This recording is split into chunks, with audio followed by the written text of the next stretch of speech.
Hi, welcome to Rome. In this video, we're going to talk about culture and its influence on people as individuals and members of groups. My goal is to help you understand how culture works as a phenomenon and to learn more about cultural frameworks. This will hopefully help you see the people you interact with and their culture with richness and complexity, moving beyond stereotypes and simplistic categorizations of people. In the last video, I talked about the nature of big C and little c culture. And in particular, I talked about the challenges of understanding little c culture. It's more than just the superficial look of the place and the basic mannerisms of the people. Although, of course, these are interesting, and I hope you're noticing these. But what we want to talk about in this lesson is diving a little bit deeper into the motivations and values that drive the visible behaviors that you see. So I mentioned that I want you to start thinking about culture in more nuanced and complex ways. One framework for doing this is Hofstede's levels of mental programming, or levels of influence.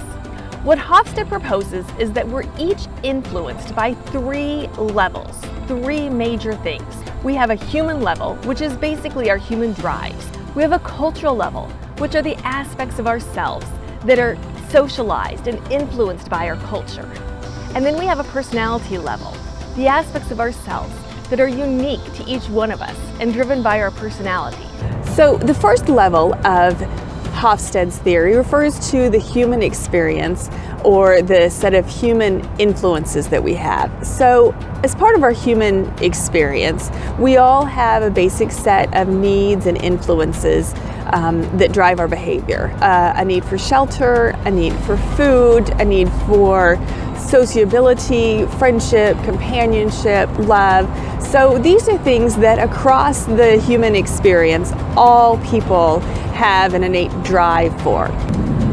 Our culture is our next level of influence, and our culture often influences or dictates even how we manifest those needs for food, shelter, relationships. So culture sort of describes or influences how we eat our foods, what rituals we attach to our foods, the kinds of foods we eat and when we eat them. It influences our shelter, the type of shelter we have, the way that we physically structure our shelter, who lives within our shelter, our relationships, so how we form friendships, how we define love, how we define relationships. So this is a cultural level of influences. The next level of influence is our personality, and these are the things that are unique to each one of us, the things that make us who we are.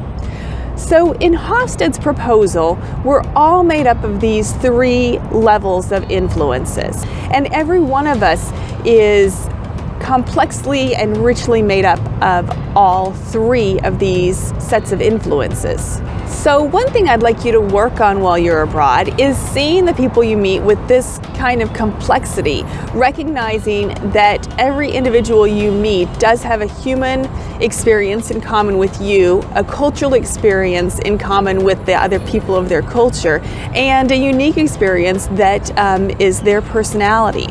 So this means recognizing that it's really simplistic to say a smile is a smile anywhere and people are all just the same deep down.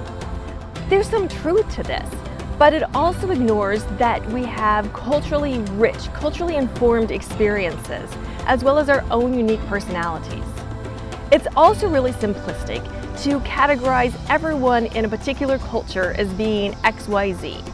This really diminishes the impact of other cultures and the impact of people's personalities. And it separates us from other people. It ignores the fact that we do have a common human experience and some ways that we can find connection and relatability with other people. And of course, it's really simplistic to say, well, we're all just individuals and culture really doesn't matter. Culture does matter. It's important for us to belong to a group, and cultures manifest themselves in really, really pervasive ways. We have this set of experiences that puts us in common with some people and separates us from other people. And that's indeed the nature of what we're trying to uncover when we spend time abroad. So what we want to see is the vastness of what we have in common with other people as humans, what people within a culture have in common with each other, and what makes each of us unique as individuals. It's also useful to think about how and where these drives or these influences come from.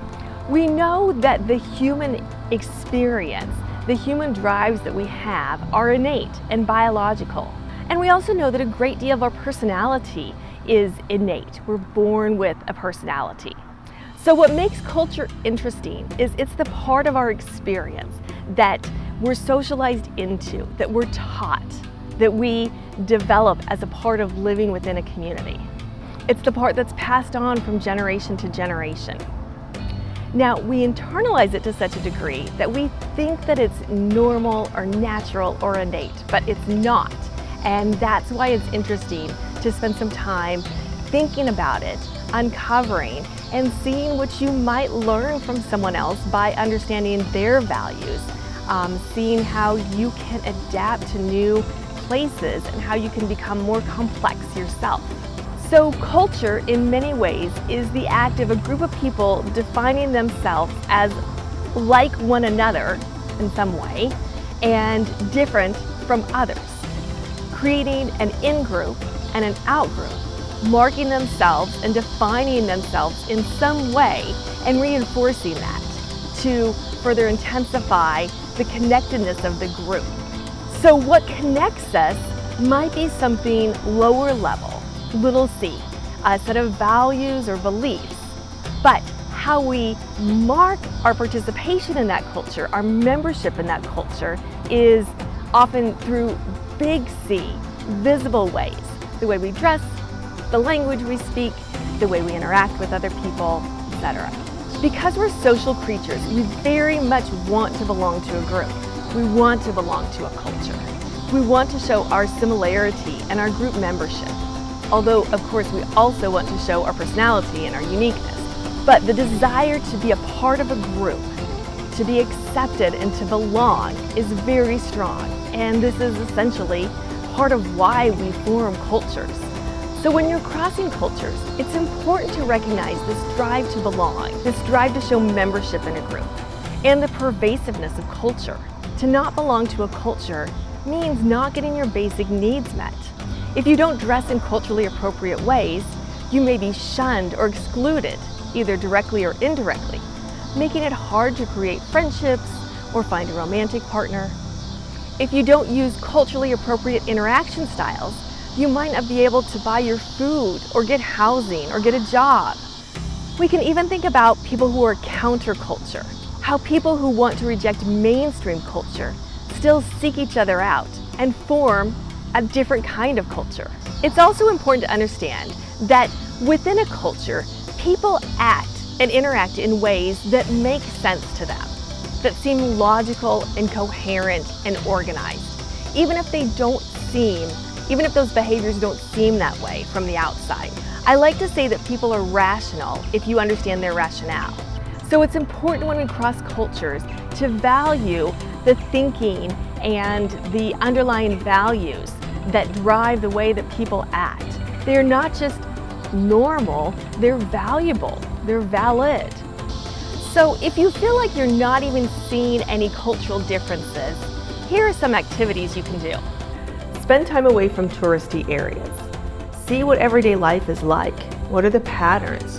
Where do people go? How do they get around? What do they shop for? When are their breaks during the day? Learn about a local or regional dish, celebration, or a favorite activity. Ask people to tell you details about it.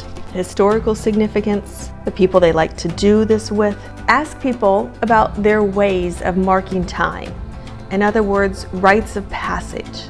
How do they celebrate births and deaths? Are there celebrations or rites of passage for marking adulthood or marriage or other significant times in one's life? What's some of the advice that they give people? What are the typical gifts?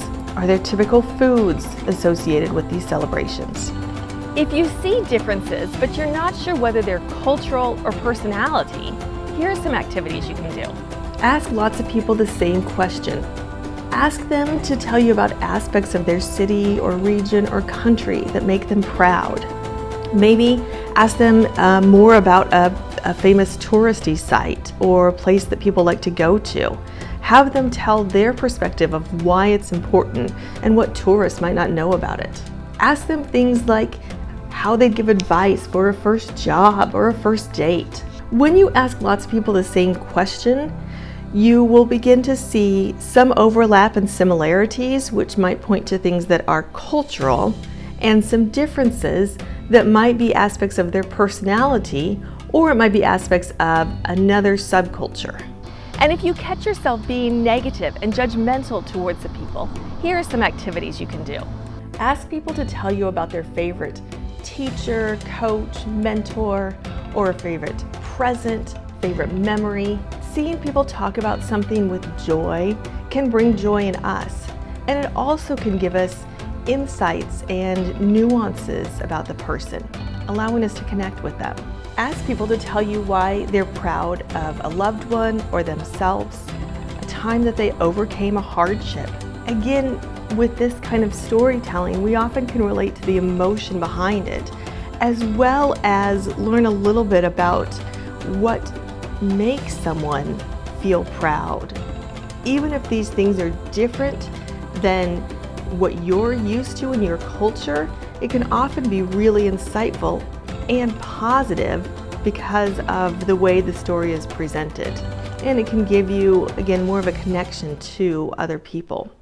So with this information, I hope that you are beginning to see your culture with a little more complexity, that you're beginning to see the people you interact with in more nuanced ways, and that you're beginning to understand and delve deeper into the cultural experience that you have the chance to be a part of.